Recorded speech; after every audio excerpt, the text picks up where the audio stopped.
শক্তিশালী একজন নবী ছিল। উনি মালাকুল মাউতকে বলেছিলেন, মালাকুল মাউত, আমার মৃত্যুর সামান্য কিছু আগে আমারে বইলো, আমার একটা কাজ আছে। মালাকুল মাউত মৃত্যুর কিছু সময় আগে এসে বলল, সুলাইমান সময় শেষ, অল্প কিছু সময় বাকি, কি করবেন করেন।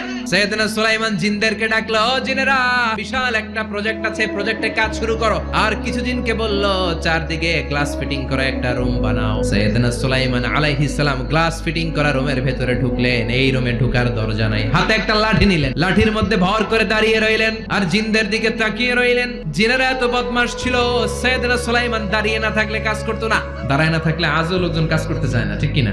সুলাইমান আলাইহিস সালাম লাঠির মধ্যে ভর দিয়ে দাঁড়িয়ে রইলেন আর বললেন, কাজ করো। জিনেরাও কাজ শুরু করলো। ওদিকে মালাকুল মাউত এসে বলল, সুলাইমান সময় তো শেষ। সুলাইমান বলে, সমস্যা নাই, রূহ কবজ করো।